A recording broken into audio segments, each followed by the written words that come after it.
शांति शांति शांति। हम चौथे अध्याय का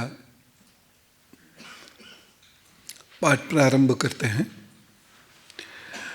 और इस हर अध्याय में देखिए श्रीमद् भागवत कितनी अद्भुत कृति है कि हर अध्याय में हमें कितनी ऑब्जेक्टिविटी अलॉन्ग विथ सब्जेक्टिविटी मिल रही है। लेकिन जो दुर्भाग्यवश श्रीमद् भागवत आज आती है हम सब लोगों के सामने, वो किस रूप में आती है? फिर जब लोग अगर हंसी बनाते हैं तो फिर कैसे डिफेंड करें? हर चैप्टर में कुछ ना कुछ इतनी नवीनता है, इतना कुछ मनुष्य जाति को दिया है श्रीमद् भागवत पुराण के माध्यम से जो अद्भुत है। और अभी तक आपने शब्द लीला तो एक बार जरूर पढ़ा है, लेकिन कोई उस प्रकार की लीला नहीं होती जो हम लोग मंचों से या टीवी सीरियल्स में दिखाते हैं। इसकी कुछ बातों को बहुत विशेष रूप से हम समझेंगे। उद्धव जी बात कर रहे हैं। हम लोग सामान्यतः उद्धव जी के गाने गाते हैं। ये वही उद्धव जी जो श्री कृष्ण को लेने आए हैं, या बाद में श्री कृष्ण ने जिनको भेजा है गोपियों के पास। तो उद्धव जी का सारा व्यक्तित्व तो नहीं समझाने में लग गया, लेकिन उद्धव जी श्री कृष्ण के साथ अंत तक हैं। और यहाँ पर उद्धव जी जो विशेष बात बता रहे हैं वह सुनिए और सीधी बात शुरू करते हैं। वो यहाँ पर ब्राह्मणों की आज्ञा पाकर यादवों ने भोजन किया और वारुणी मदिरा पी। वारुणी शब्द इसमें आया, वारुणी मदिरा पी। ये वारुणी क्या है, इसे समझने के लिए हम थोड़ा नेपथ्य में जाएंगे। अमृत मंथन क्या है, समुद्र मंथन क्या है, उसको समझेंगे। समुद्र मंथन में क्या क्या निकलता है, सब लोगों को कुछ ना कुछ तो पता ही होगा, तो बोलना शुरू कीजिए। समुद्र मंथन में क्या क्या निकलता है? अमृत निकलता है। हाँ हाँ, और हाँ, हलाहल, हाँ हाँ, कल्प वृक्ष, और धन्वंतरी जी, और अभी हाँ उमेश जी, उच्चैश्रैव अश्व जी, और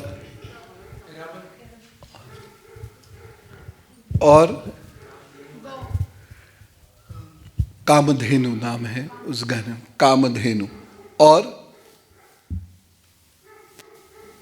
और क्या निकलता है? तो बोल ही दिया, एक ही बार निकला था।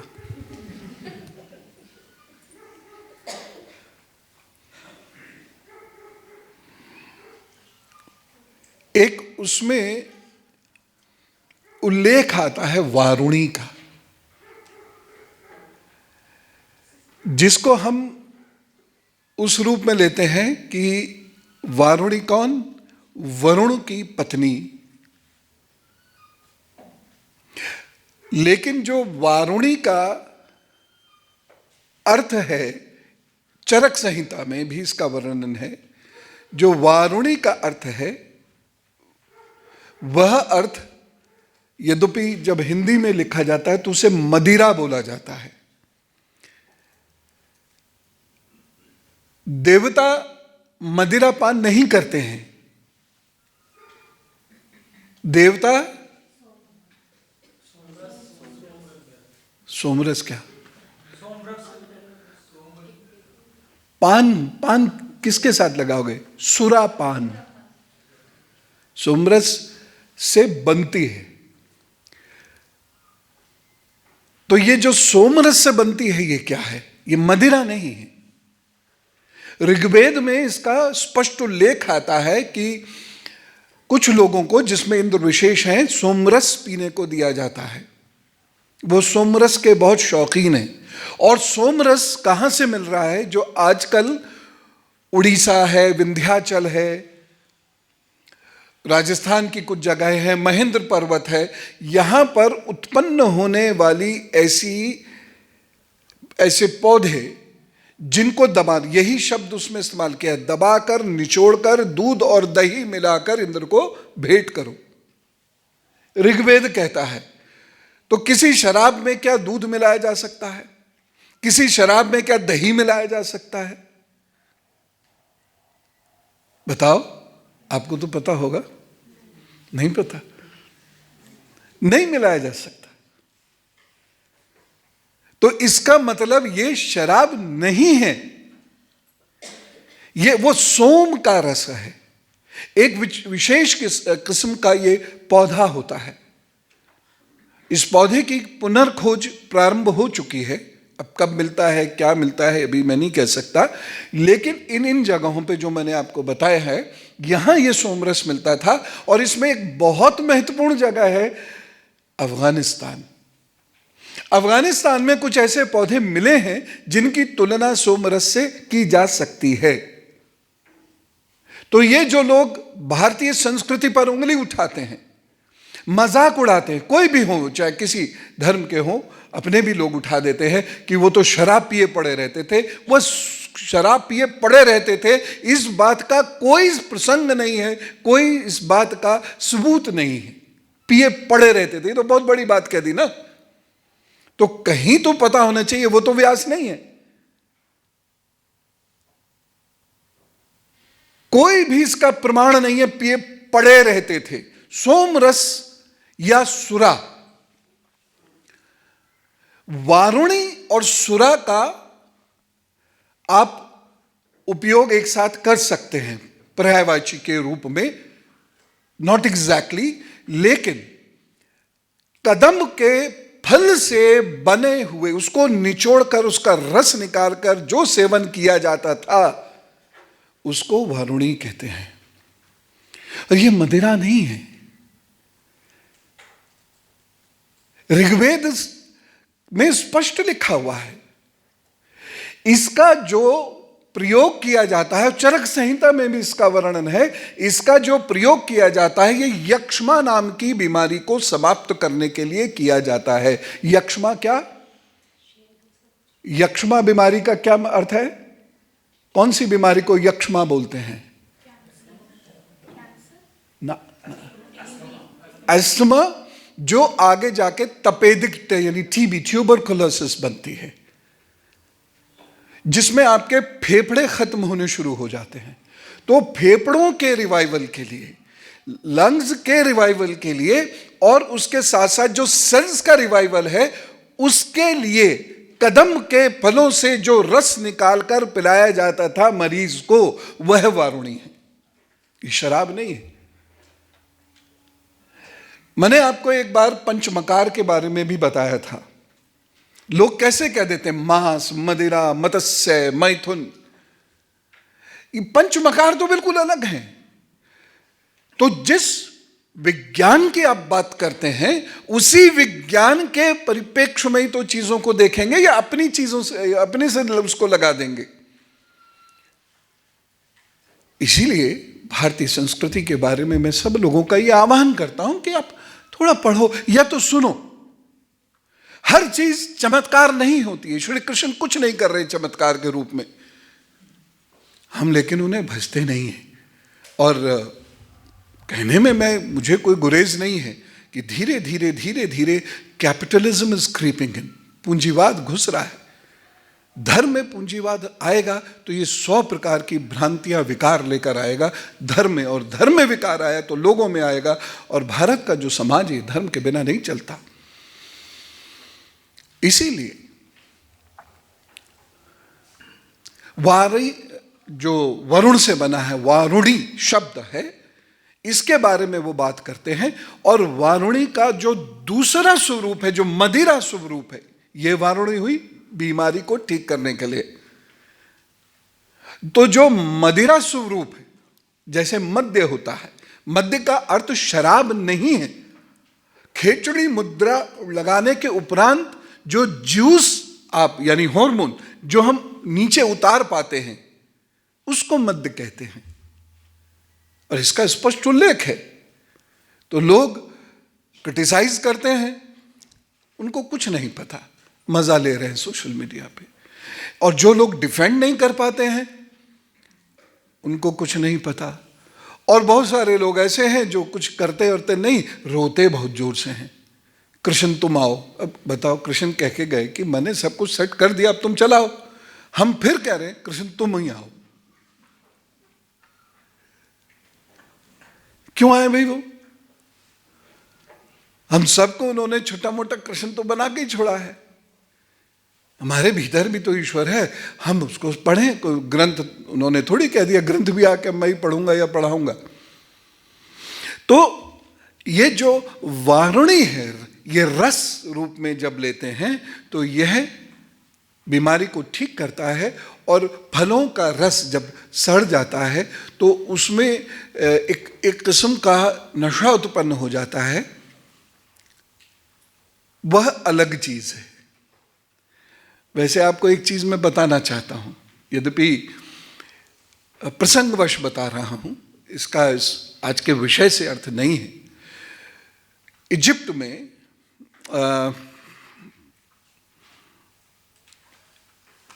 एबिडास नाम का एक शहर है। एडिडास से मैंने इसे याद किया था। एबिडास नाम का एक शहर है इजिप्ट में। वहां खुदाई चल रही है, क्योंकि इजिप्ट में भी बहुत सारे रहस्य धरती के नीचे हैं। यह भी एक अद्भुत देश है, ऐसा नहीं है, अद्भुत देश है। बहुत सारे रहस्य उद्घटित हो रहे हैं वहां से। तो वो जो जगह है, जब वहां पर खुदाई करी तो एक फैक्ट्री मिली। यह फैक्ट्री लगभग 3100-3200 BC की है। यानी आप इसे दुनिया की प्रथम फैक्ट्रीज में से एक कह सकते हैं। इसमें शराब बनती थी। कैसे? फलों को डाला जाता था, सड़ा दिया जाता था। यानी लगभग वही श्री कृष्ण का समय लगभग चल रहा है। वो भारत में है, ये इजिप्ट में है। ये प्रसंगवश मैं आपको बता रहा हूं। इससे ज्यादा कुछ जानने की आवश्यकता नहीं है हमें, वो हमारे किसी काम की चीज नहीं है। लेकिन मैं आपको यह बता रहा हूं कि ये जो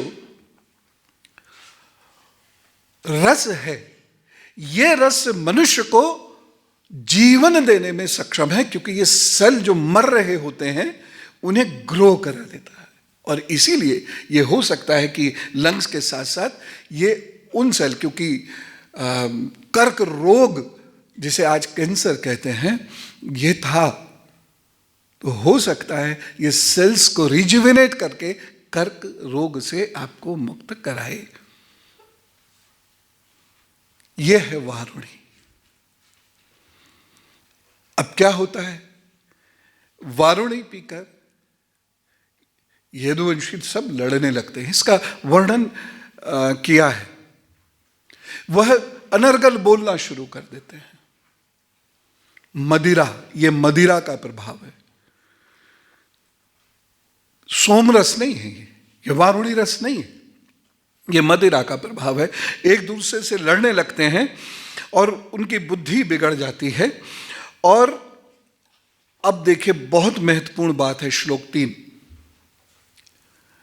इसे समझिए।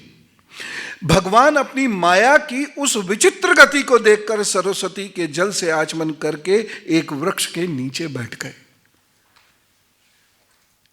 भगवान भी अचंभित हैं। वह, हम कह सकते हैं उन्हें सब कुछ पता है, कह सकते हैं, लेकिन यहां जो उद्धव जी कह रहे हैं, हमें उसी के टेक्स्ट को समझने की जरूरत है। उसी टेक्स्ट को उसी कंटेक्स्ट में समझें। हम अपने कंटेक्स्ट जब लगाने लगते हैं तब अर्थ का अनर्थ हो जाता है। और धर्म जैसे विषयों में तो हमें बहुत कुछ सोचने की आवश्यकता होती है। तो उनके टेक्स्ट को उन्हीं के कंटेक्स्ट में समझते हैं। तो वृक्ष के नीचे बैठ गए। इससे पहले ही शरणागतों का दुख दूर करने वाले भगवान श्री कृष्ण ने अपने कुल का संहार करने की इच्छा होने पर मुझसे कह दिया, यानी उद्धव जी से कह दिया कि तुम बद्रिका आश्रम चले जाओ। This is called poetic justice. This is called justice. मेरा कुल है तो क्या हुआ? अगर वो गलत रास्ते पर जा रहे हैं, अगर वो एक दूसरे को से लड़ रहे हैं, अगर वो एक दूसरे को पीड़ा पहुंचा रहे हैं, तो मैंने उनका भी संहार करना है।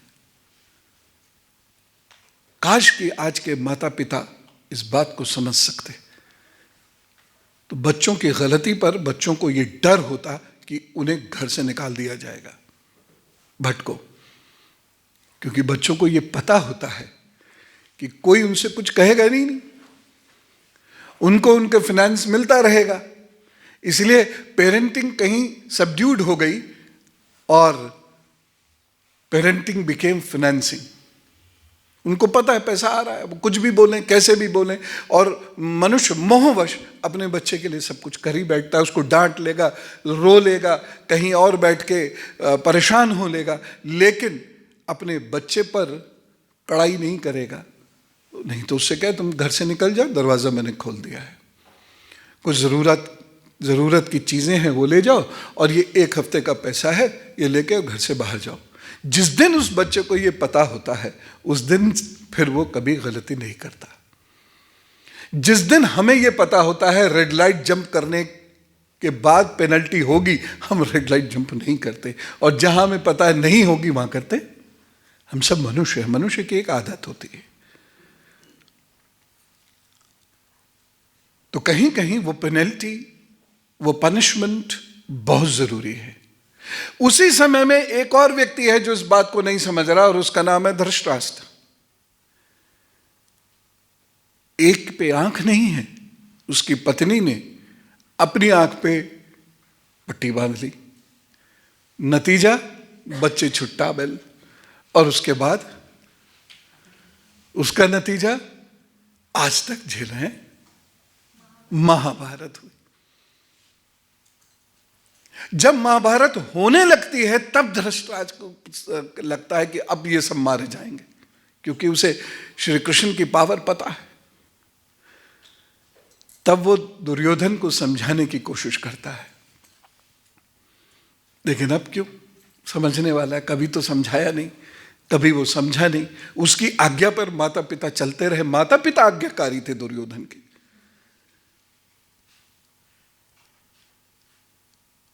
नतीजा सब खत्म। मैंने आपको पिछली बार बताया था, 18 तो अक्षौणी सेनाओं का नाश हुआ। लगभग एक देश के बराबर तो सेनाएं थी वहां पर जो खत्म हो गई, और उसके साथ साथ अन्य लोग भी जो मारे गए वो अलग। करोड़ों में ये संख्या जा पहुंची। ये है डिजास्टर्स पेरेंटिंग, आज खूब होती है। इसलिए जब आश्रम कहते हैं, और आज से नहीं, वो तो शुरू से ही कह रहे हैं, हजारों वर्षों से, मनुष्य को अनुशासन में रहना होगा। योग क्या है? अनुशासन है। चित्त और वृत्ति का निरोध बिना अनुशासन के असंभव है। मनुष्य के चित्त को आप नियंत्रित नहीं कर सकते। अगर वो विलक्षण है, बहुत विशेष है, तो कहने मात्र से चलेगा, और अन्यथा वह दंड से चलेगा। बहुत सारे लोग होते हैं, कोयले की कोठरी में भी छोड़ दीजिए, वो कभी काले नहीं होते। ये रूपक है। कहीं वास्तव में मुझे देख के इमेजिन करने लगो, तो वह कोयले की कोठरी में भी काले नहीं होते। और दूसरे किस्म के मनुष्य होते हैं जिन्हें आप मंदिरों में भी बिठा दो, मंदिर छोड़ो, देवताओं के भी संग बिठा दोगे तो भी वो वैसे ही रहेंगे।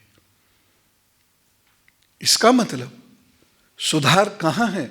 मनुष्य के हृदय में है। जहां ईश्वर विराजता है वहीं ईश्वर का प्रेम विराजता है, वहीं मनुष्य सुधार कर सकता है, अन्यथा कोई किसी को नहीं सुधार सकता। और इसके लिए श्री कृष्ण कौन सा श्लोक बोलते हैं? Very good. जो अपना उद्धार नहीं कर सकता वह किसी का उद्धार नहीं कर सकता। अतः ये पार्थ, हर मनुष्य स्वयं का मित्र है और स्वयं का शत्रु है। उसका ना कोई अन्य शत्रु होता है अथवा मित्र होता है। कितनी बड़ी फिलॉसफी है श्री कृष्ण की। मनुष्य अपना कल्याण स्वयं करता है, बाकी सब लोगों को, जैसे डूबते हुए व्यक्ति एक तिनका पकड़ के किनारे पहुंच जाता है, बाकी हम सब का कार्य सिर्फ उतना मात्र है। जिसे नहीं सुधरना वो नहीं सुधरेगा, जिसे सुधरना होगा वो आपको देखकर सुधर जाएगा। तो सुधार मनुष्य के भीतर है, बाहर नहीं है। उसी कक्षा में मैं फिर वही उदाहरण दूंगा, उसी कक्षा में जहां एक वक्त में एक टीचर एक सा विषय एक ही भाषा में पढ़ाता है, उसी कक्षा में कोई 90 लाता है, कोई 60 लाता है, कोई 50 लाता है, कोई फेल भी होता है। गलती शिक्षक की नहीं है। आजकल पेरेंट्स अपने बच्चों के फेलियर की जो ठीक रहा है वो शिक्षक के सर फोड़ते हैं। गलती शिक्षक की नहीं है, और शिक्षकों को कहना चाहिए कि उसी कक्षा में 80% वाला भी तो है, ये क्यों नहीं लाया। आगे बढ़ेंगे।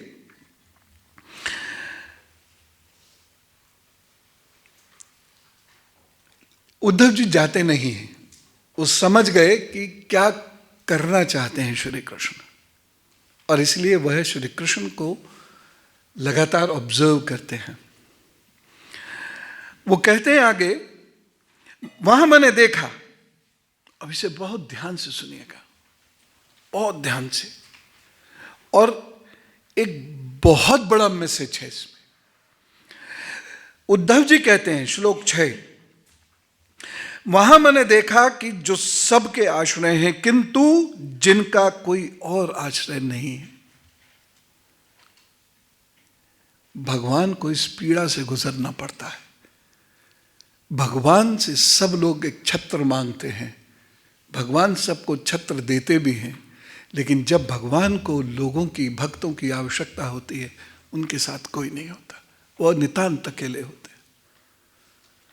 इस बात को ये कह रहे हैं, उस पीड़ा को आप समझने की कोशिश कीजिए, और जो लोग श्री कृष्ण प्रहसन को आगे बढ़ाने वाले हैं वो उस पीड़ा को और गहराई से समझें।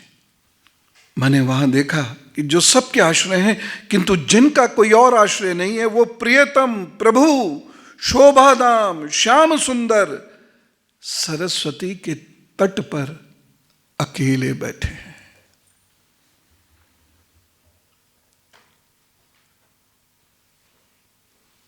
जब हम वास्तविकता की धरातल पर आकर अपने प्रभु को पढ़ते हैं तो कुछ और निकलता है।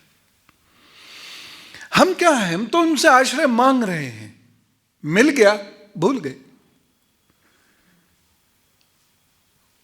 हम आश्रय मांगने वाले हैं सो भूल गए। जो आश्रय देने वाला है कभी उसकी पीड़ा जानी। अकेला सरस्वती के तट पर बैठा हुआ, नितांत अकेला।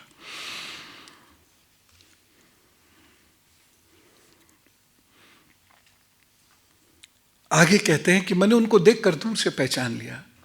श्री कृष्ण का एक विशेष व्यक्तित्व है, अद्भुत व्यक्तित्व है, खींचता है ये हमें। लेकिन ये बड़ा अद्भुत व्यक्तित्व है, और उन्होंने उन्हें पहचाना।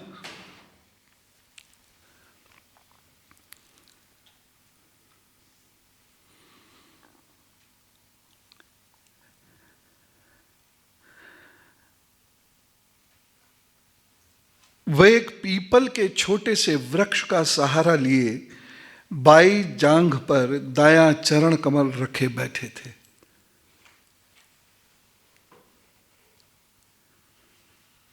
पीपल के वृक्ष पर, कोई महल में नहीं थे। भोजन पान का त्याग कर चुके थे, यद्यपि उसके बाद भी वह आनंद से प्रफुल्लित हो रहे थे। ये दुख सह नहीं हो रहा था, भोजन पानी सब का त्याग करके वो वहां अकेले जाकर बैठ गए थे। इतने में वहां मैत्री जी पधारते हैं, जिनके बारे में हमने वर्णन किया है पहले भी।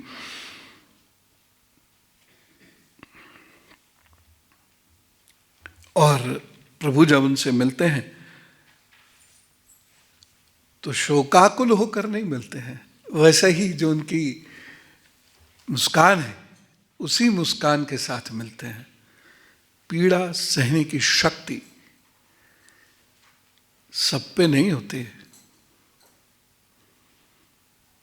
एक मनुष्य को तो शायद दूसरा मनुष्य मिल भी जाता है अपनी पीड़ा व्यक्त करने के लिए, अपना क्रोध व्यक्त करने के लिए, लेकिन भगवान के पास तो कोई भी नहीं है। श्री भगवान कहते हैं मैत्रेय जी से, उद्धव जी से, कि मैं तुम्हें वो साधन देता हूं जो दूसरों के लिए बहुत दुर्लभ है, और जब भी किसी पर कुछ विशेष बात करना होता है, मेरी बात को बहुत ध्यान से समझिएगा, जब भी किसी को किसी पर कुछ विशेष बात करना होता है तो सबसे पहले उसका पूर्व जन्म याद दिलाया जाता है। चाहे ये श्री कृष्ण हो और चाहे हमारे गुरु महाराज।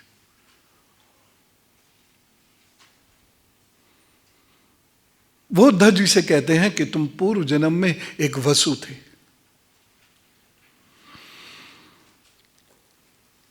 तुमने मेरी आराधना की थी,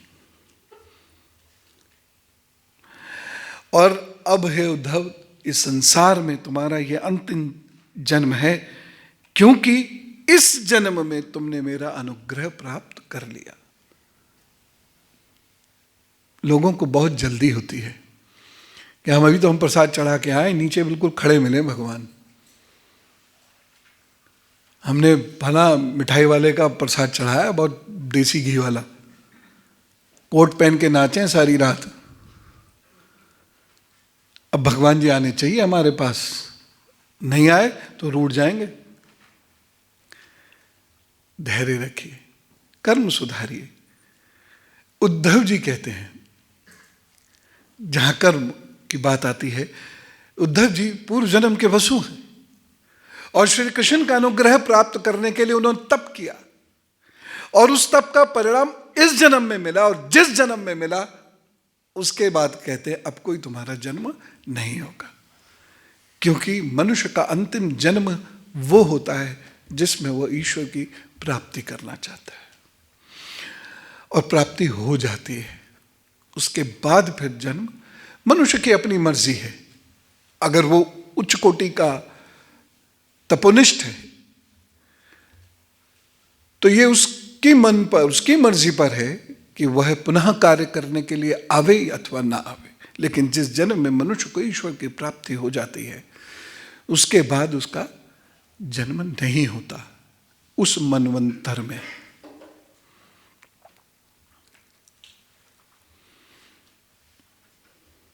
अगले लेक्चर से हम लोग बॉटल्स नहीं लाएंगे। आगे बढ़ते हैं। फिर वो कहते हैं अब मैं मर्त्यलोक, श्री कृष्ण कह रहे हैं, अब मैं मर्त्यलोक को छोड़कर अपने धाम जाना चाहता हूं। स्वामी जी भी यही कह रहे थे ना। 3 स्थानों पे स्वामी जी ने ये बात कही है। अभी उसकी तुलना नहीं कर रहा मैं श्री कृष्ण की ही बात कर रहा हूं। वो कहते हैं कि मैं इस मर्त्यलोक को छोड़कर अपने धाम जाना चाहता हूं, और इस समय इस एकांत में तुमने अपनी भक्ति से ही मुझे प्राप्त किया है।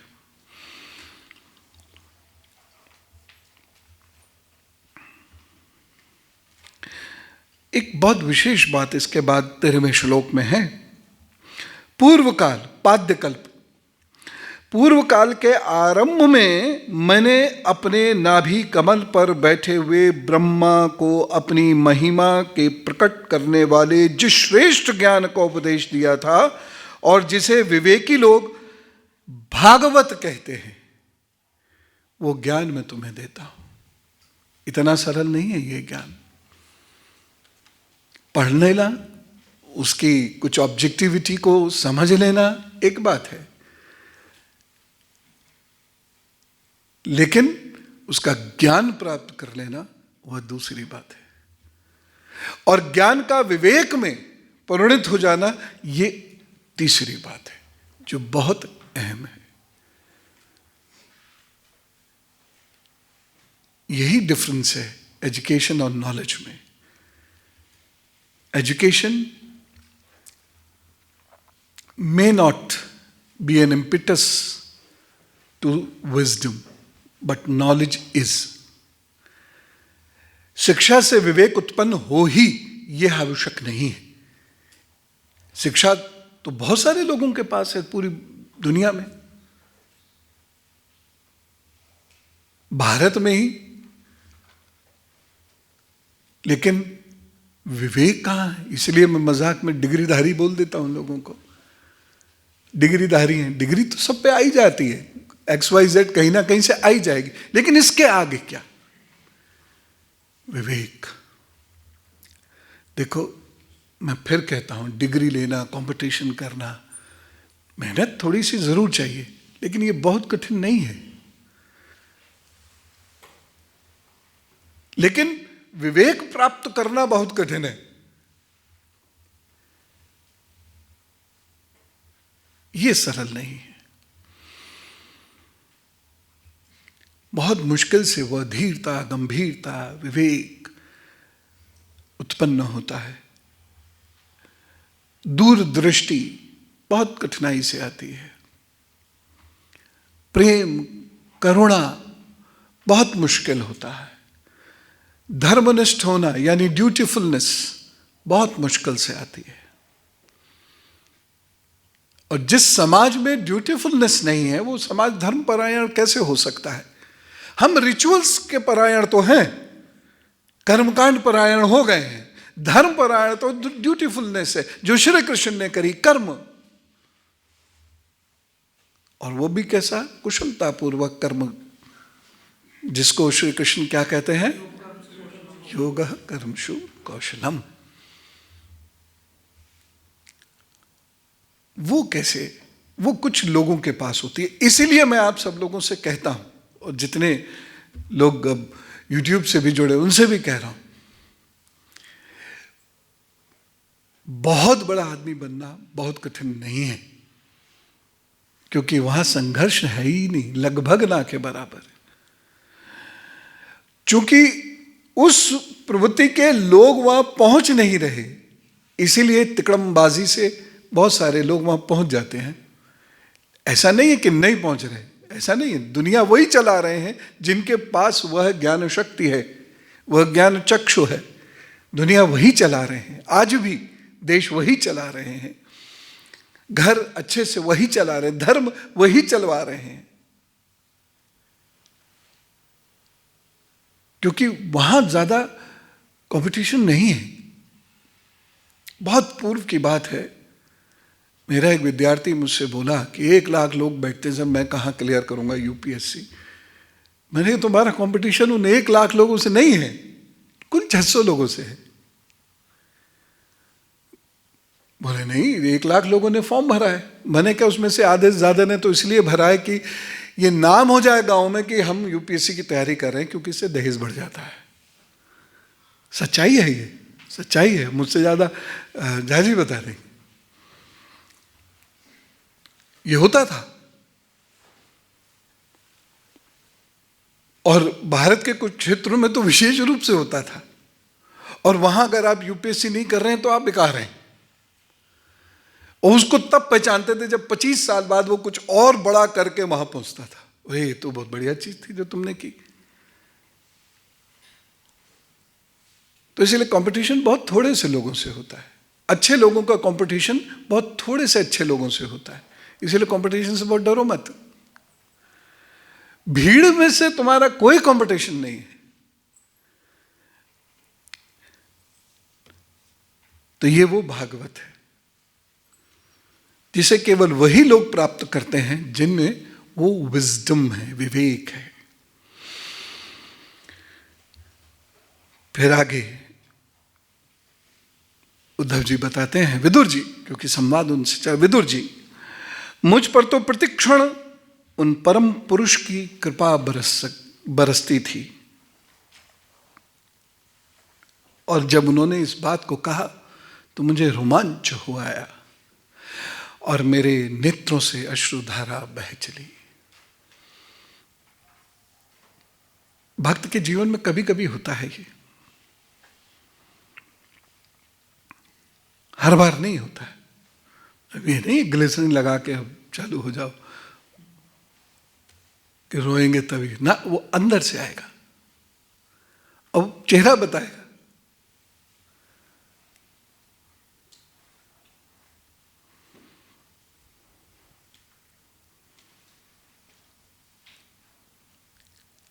यद्यपि प्रसंग है नहीं, लेकिन फिर भी माहौल को हल्का करने के लिए सुनाता हूं। बहुत पुरानी बात है।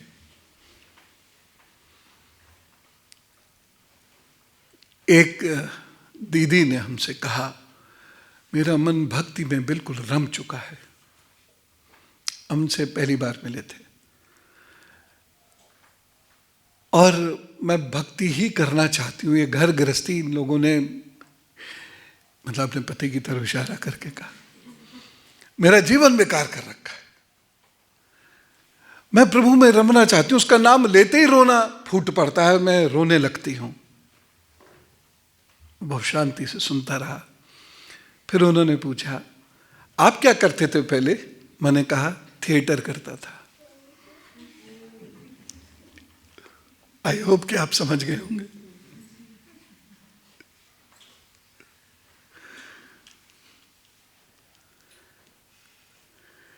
तो जबरदस्ती का रोना नहीं, एक अंदर से रोना आता है, अंदर से, और वो स्वतः होता है, उस पर किसी का कोई वश नहीं होता।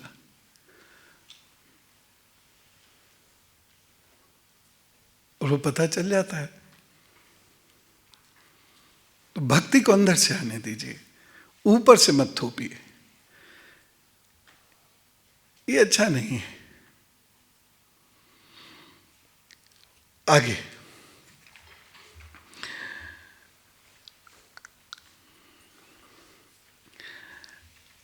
अब उद्धव जी क्या कहते हैं, मुझे किसी चीज की कोई चाह नहीं है, मैं केवल आपके चरण कमलों की सेवा के लिए ही ललायत रहता हूं। प्रभु, आप निष्प्रय होकर जो भी कर्म करते हैं, अजन्मा होकर भी जन्म लेते हैं, काल रूप होकर भी शत्रु के डर के भागते हैं। काल रूप होकर भी शत्रु के डर से भागते हैं। श्री कृष्ण का एक मंदिर भी है डकोर में, रणछोड़ का मंदिर। मुझे अगर स्थान सही याद है डकोर तो वही है। रणछोड़ भी कहते हैं श्री कृष्ण को। क्यों कहते हैं? युद्ध क्षेत्र से कहां भागे।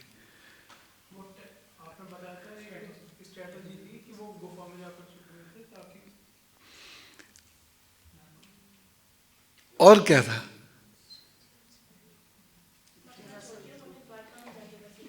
क्रक्स ये तो वैसे ही इसमें रण छोड़ कहां हुआ, रण का हुई इसमें, ये तो बसावट हुई। जरासंध लड़े नहीं, भाग लिए।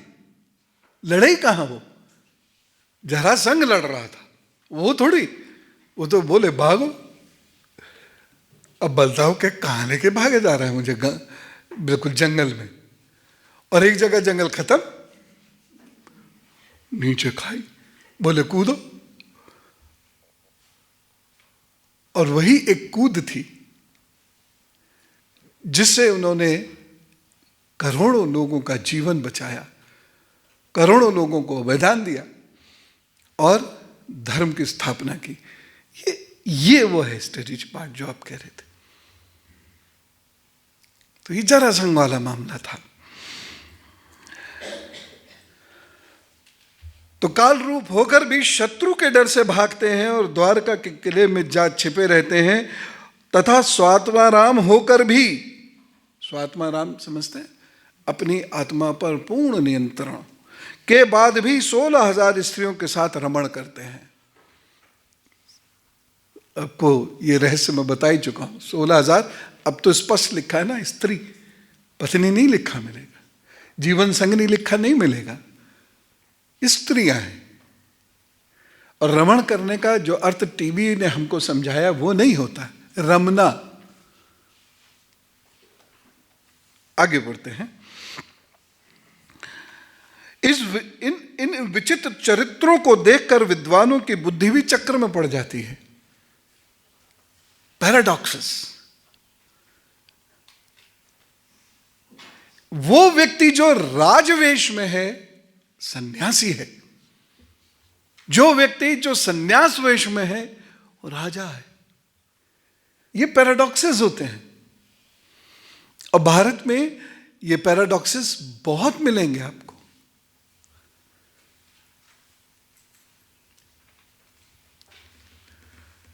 तो श्री कृष्ण तो एक सन्यासी जैसे हैं,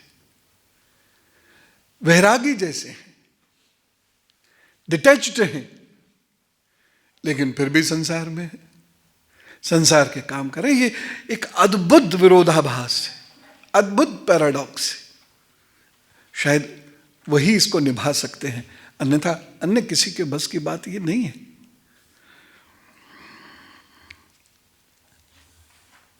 आगे कहते हैं,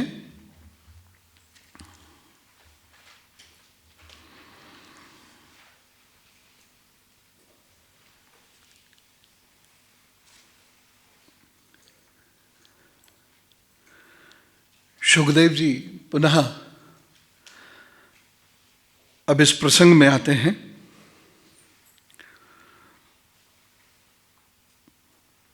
इस प्रकार उद्धव जी ने के मुख से अपने प्रिय बंधुओं के विनाश का सह समाचार सुनकर परम ज्ञानी विदुर जी को जो शोक उत्पन्न हुआ, उसे उन्होंने मतलब उद्धव जी ने ज्ञान द्वारा शांत कर दिया। जब भगवान श्री कृष्ण के परिकरों में प्रधान महाभागवत उद्धव जी बद्रिका आश्रम की ओर जाने लगे, तब कुरुश्रेष्ठ विदुर जी ने श्रद्धा पूर्वक उनसे पूछा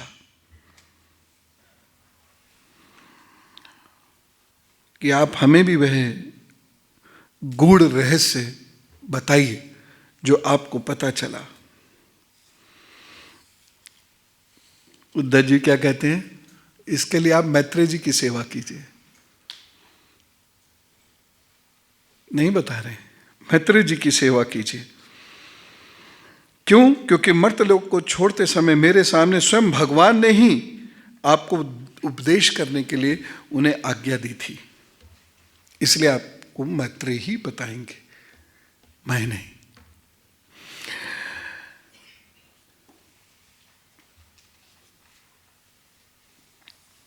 सारी रात बीत गई इस प्रकार की चर्चाएं होते होते।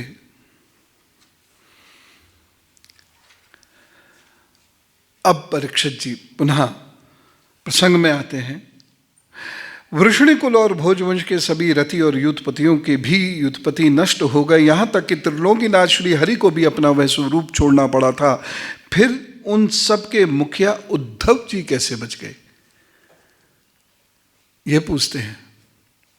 सुखदेव जी कहते हैं, जिनकी इच्छा कभी व्यर्थ नहीं होती, उन श्री हरि ने ब्राह्मणों के शाप रूप को काल के बहाने अपने कुल का संहार कर अपने श्री विग्रह को त्यागते समय विचार किया। क्या विचार किया सुनिए। उद्धव जी कितने महत्वपूर्ण हैं, जिनके बारे में चर्चा नहीं होती, जैसे अक्रूर जी के बारे में चर्चा नहीं होती। श्री कृष्ण कह रहे हैं कि इस लोक से मेरे चले जाने पर संयमी शिरोमणि उद्धव ही मेरे ज्ञान को ग्रहण करने के सच्चे अधिकारी। इतने बड़े वो तपस्वी हैं जिनको हमने सीमित करके रख दिया कि वह गोपियों के साथ विवाद में उलझ गए हैं। अब ये विवाद होता भी है कि नहीं होता है, या ये किसी कवि की कल्पना है, या क्या, ये आगे पढ़ेंगे। आगे श्रीमद् भागवती भी हमको बताएंगी। कुरुश्रेष्ठ परीक्षित, परमात्मा श्री कृष्ण ने लीला से ही अपना श्री विग्रह प्रकट किया था और लीला से ही उसे अंतर्ध्यान भी कर लिया। उनका वह अंतर्ध्यान होना भी धीर पुरुषों का उत्साह बढ़ाने वाला तथा दूसरे पशु तुल्य अधीर पुरुषों के लिए अत्यंत दुष्कर था। परम भागवत उद्धव जी के मुख से उनके प्रशंसनीय कर्म और इस प्रकार अंतर्ध्यान होने का समाचार पाकर तथा यह जानकर कि भगवान ने परम धाम जाते समय मुझे भी स्मरण किया था, विदुर जी उद्धव जी के जाने के बाद प्रेम से विहल हो गए, रोने लगे कि अच्छा प्रभु ने मुझे याद किया था, बहुत बड़ी बात है। और इस बात से इतना प्रेम उनके भीतर फूटा कि वह रो पड़े। और उसके बाद चूंकि अब उन्हें ज्ञान लेना था, एक हट था ज्ञान के प्रति, इसलिए वो श्री मैत्रेय जी के पास जाते हैं जो यमुना तट पर हैं। यहां जो ये संवाद चल रहा था वह पूर्ण होता है। 5वें अध्याय का संवाद अगली बार की कक्षा में हम लोग पढ़ेंगे, जिसमें विदुर जी प्रश्न करते हैं और मैत्रेय जी सृष्टि के क्रम का वर्णन करते हैं। ये बहुत महत्वपूर्ण होगा संवाद। और जब आप इस संवाद को पढ़ेंगे तो जैसे हमने चार्ल्स डार्विन की थ्योरी की बात समझी थी कंपैरेटिव एनालिसिस में, जैसे हमने एक और साइंटिफिक फिजिसिस्ट को कंपेयर किया था, कौन था वो? Stephen Hawkins. तो जो उनकी थ्योरी थी बिग बैंग की थ्योरी, उसको जो हमने श्रीमद् भागवत से कंपेयर किया था, अब फिर कुछ वैसे आ रहा है। उसको बहुत ध्यान से पढ़ेंगे, समझेंगे और जानने का, उसी कंटेक्स्ट में जानने का प्रयत्न करेंगे। अपनी तरफ से हम कोई कंटेक्स्ट नहीं दे सकते इस ग्रंथ को, तो उसी कंटेक्स्ट में जानने की कोशिश करेंगे कि वास्तविकता क्या है, ज्ञान क्या है। क्या नाना प्रकार से किया जाने वाली पूजा ही ज्ञान है? क्या जगह जगह विग्रहों के दर्शन करना ही ज्ञान है? क्या कहीं बैठकर चर्चा करना ही ज्ञान है? आदि विषयों पर हम चर्चा करेंगे।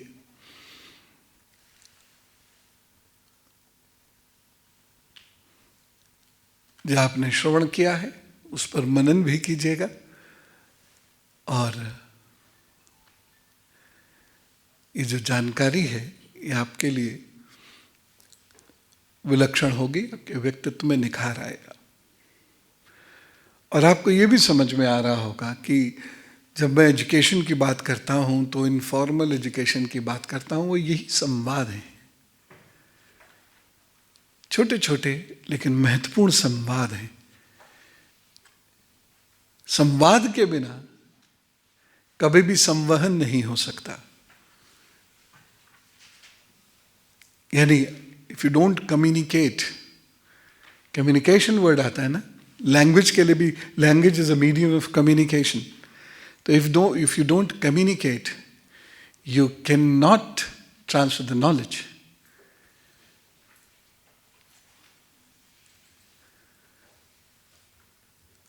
दुर्भाग्य से अभी हम लोगों ने वो कम्युनिकेशन स्किल्स को छोड़ दिया है।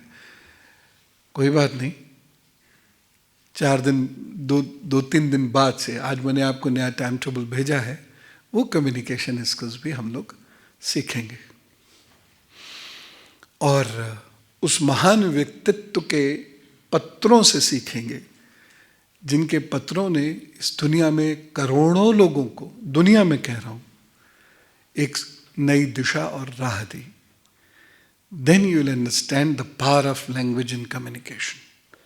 Power of language doesn't mean using the good words and sentences, good syntax, good synthesis.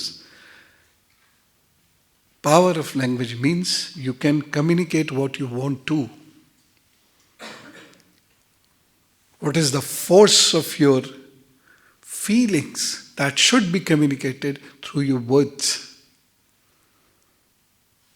ये होता है पावर ऑफ लैंग्वेज, ये पावर ऑफ कम्युनिकेशन। ये भाषा के आगे भाव और भाव का व्यक्तीकरण, भाव की अभिव्यक्ति, की प्रखरता को हम कहते हैं संवाद।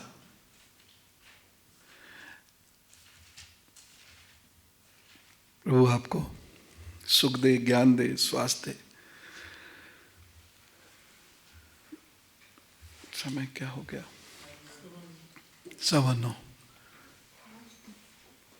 5 मिनट में अगर कोई विशेष प्रश्न हो तो पूछ लीजिए, फिर हम लोग ध्यान के लिए चलेंगे। पूछे।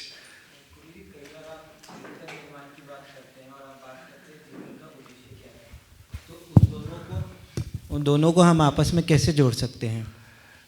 जीवन का उद्देश्य पता भी हो जाए, लेकिन अगर चरित्र नहीं है तो उस उद्देश्य को कभी भी पा ही नहीं सकते।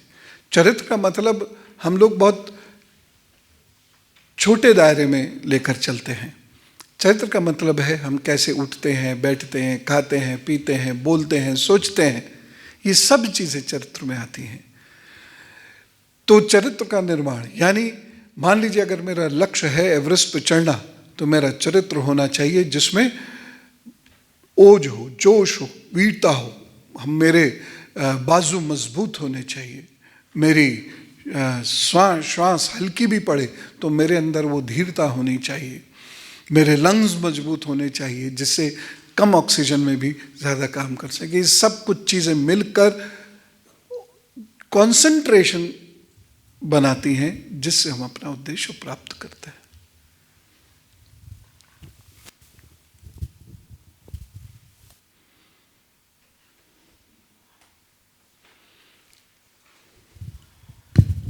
गुरुजी, आज हमने सोमरस के बारे में जब बात की तो आपने शिवरात्रि पे बताया था कि भगवान शिव को भी जो भांग के लिए बोला जाता है या नशे के लिए कहा जाता है, वो भी ये जो ये जिस विशेष प्रकार की घास है ये कैलाश पे भी मिलती है, उसके आसपास भी। लेकिन आज जब हमने बात की तो उसमें कैलाश का नहीं था, तो ये उस वक्त का कैलाश अलग है। कैलाश उठता जा रहा है, हिमालय पूरा उठता जा रहा है, फोल्ड माउंटेन्स हैं, ये लगातार उठते चले जा रहे हैं। आज एवरेस्ट सबसे ऊंची पीक बन गई है, उठ रही है। तो वहां का वेजिटेशन तब कुछ और था, आज कुछ और है। केदारनाथ में परिवर्तन आ गया, वेजिटेशन लगातार बदलता है ऊंचाई के साथ, तो इसीलिए वह वहां उपलब्ध नहीं भी हो सकते। आज वहां बर्फ है, ठीक है। और उसमें भी दही मिलाने के लिए कहा गया है। दही से तो कोई शराब नहीं बनेगी या कोई नशा नहीं बनेगा। दो चीजें साथ मिल रही हैं, दूध और दही। भांग दूध में तो घुलनशील है लेकिन दही में नहीं। तो इसलिए शिवजी जो लोग कहते हैं कि वो नशा करते थे, बिल्कुल गलत करते, बिल्कुल गलत। कहीं नहीं लिखा पड़ा। दरअसल जिनको खुद नशा करना होता है वो शिवजी के नाम से कर लेते हैं। बाकी शिवजी ने कोई नशा वशा नहीं किया, बेकार की बात है।